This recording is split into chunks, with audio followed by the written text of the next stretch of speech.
Hello everyone, welcome back to the another session in Design and Analysis of Algorithms. The topic name is Cook's Theorem. This topic you will find in 5th unit as topic number 4. Now let's get started.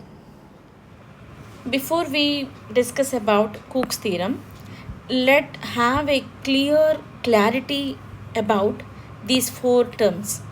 We made a video already to discuss in detail about these 4 terms, and we have a single glance to understand what exactly these are to enter into the Cook's theorem. Now, let's assume any problem P. That problem P can be a deterministic problem or it can be a non-deterministic problem. When a problem is said to be deterministic problem, if the problem while it is executing, if it takes polynomial time computing, or the computation time of this P is polynomial time, then we say it is deterministic problem with polynomial time.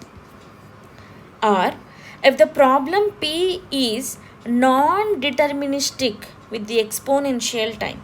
Even the words of deterministic and non-deterministic we clearly mentioned in the previous video on this topic. Deterministic in the sense what? The algorithm what you are writing for this problem P. Let us suppose that algorithm A is written for problem P. All the steps or algorithm are defined, then it is deterministic. Only few steps or algorithm determined and there are other steps which are undetermined, then it is non-deterministic algorithm. So, when you wanted to solve a problem, that solving a problem is what? Knowing the complexity. If you wanted to know what is the time it takes to complete the problem, then we will be having two things. What is polynomial time and exponential time? Now, what is P? P is the problem is said to be P when it is a deterministic with the polynomial time. The problem P is said to be non-deterministic when it is non-deterministic with exponential time, right? And these are what? P class, NP class, or else P and NP. Done? Now come down. All non-deterministic algorithms will take exponential time. This is what we were understood.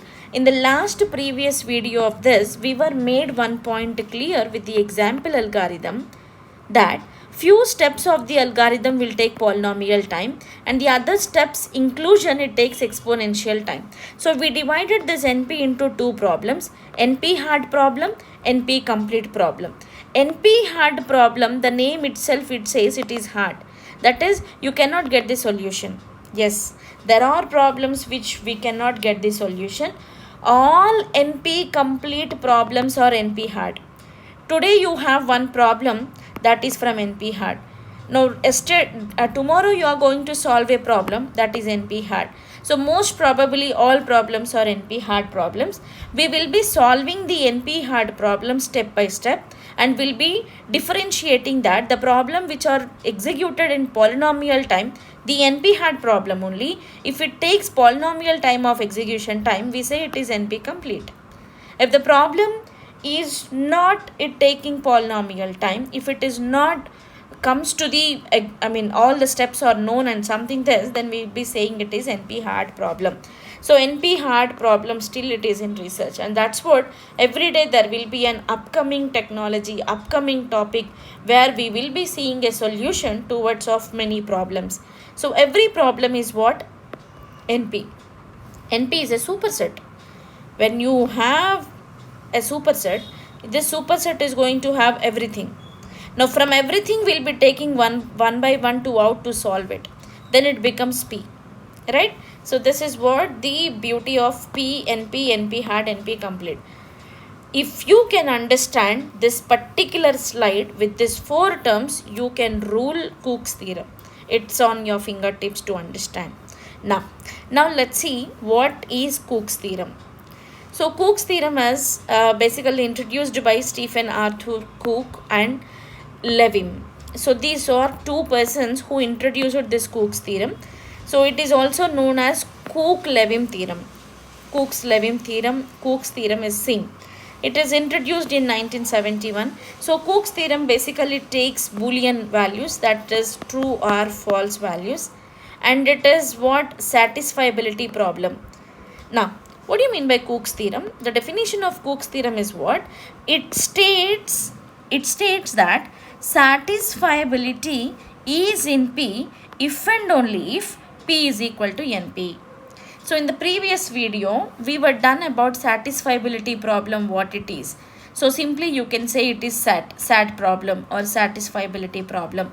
Satisfiability problem will say that P is always a subset of NP, and Cook's theorem will prove P is equal to NP. So we did not to prove that P is from NP. No. Because just now we discussed that every unknown topic is proven which we taken from NP. So there is no meaning that you say P is from NP. No. You have to say that NP is from P. That's what. Now, so P subset of NP, P is equal to NP. Both are, this is from satisfiability and this is from Cook's theorem. Now, we'll take some example to understand the same. So, I told you that NP is a superset. Now, let's see. In superset, sorting technique and searching technique is there. In superset, we don't know what techniques we had. So, we don't know about linear search, we don't know about binary search, bubble sort, merge sort, all these sorting techniques we don't know.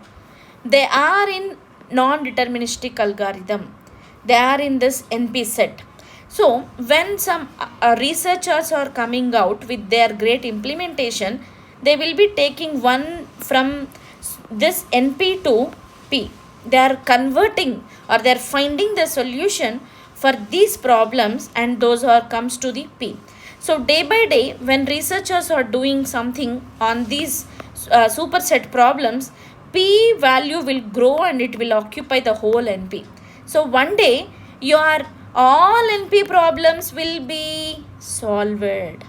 One day all your NP problems will be solved. That means all NP problems one day turned into P. And this is what Cook's theorem. Now what we are going to do is, we'll take some problem and we will be going to solve this problem with the deterministic. Fine. Now we will be knowing one expression. Let's see that I know about ax square plus bx plus c equation. I know. That means this equation, I say that it is polynomial time. Right? It is a deterministic algorithm and it takes a polynomial time. Now what is NP? NP is from this expression you can take any of the expression. So I wanted to calculate some 2x plus 4. Okay. So now this expression may varies from time to time, and I wanted to I can find many things from this equation. I can find multiplication, I can find addition, I can find subtraction with the negative numbers, I can do number of things on this, right? So now NP is what? You will take one of the problem and say that it can be solved into P. So we'll take that example and we'll move now. So I'm taking the example. So here the example is what? I am taking one problem. The problem is what? Q. It is termed with the Q. So for the problem Q, I am writing a algorithm A with the input I1. Here I wrote about Q1 and Q2. Q1 is what? P problem. Q2 is what? NP problem. So what we have to make sure is, you should make sure that your NP problem will get solvable. And if one NP problem, see I told you in the beginning before slide that merge sort is NP set or superset from NP or one problem of NP. Now the day is big, by the time when researchers wanted to solve this merge sort, it became to P. Now today a problem is there that is maybe NP, but one day it will come to P. Every problem will get solved. Now, so Z is a deterministic algorithm. So now I2 is input, M is equal to number of inputs, A is non-deterministic algorithm. That is what the algorithm what I am writing. Now I1 is input, N is number of inputs. Now keep this in mind. Now the proof of this theorem, or else we now prove this important theorem. We have already seen that satisfiability is in NP. Hence, if P is equal to NP, then hence if P is equal to NP, then satisfiability is in NP. Right? I repeat, P is equal to NP, then satisfiability is in P.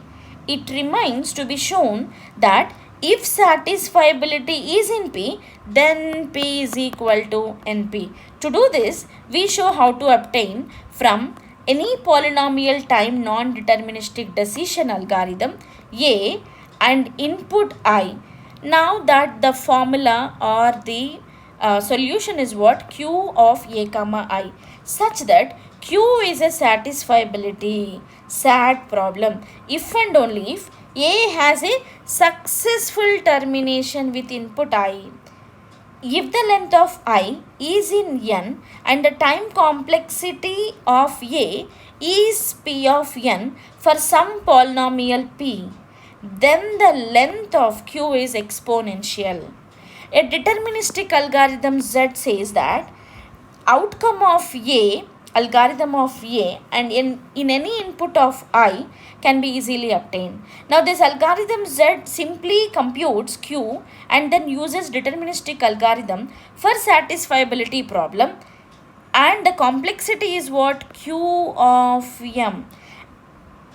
Now if big O of Q of M is the time complexity needed to determine whether a formula of length M is satisfiable, then the complexity of Z is exponential plus, that means big O of P power 3 N log N plus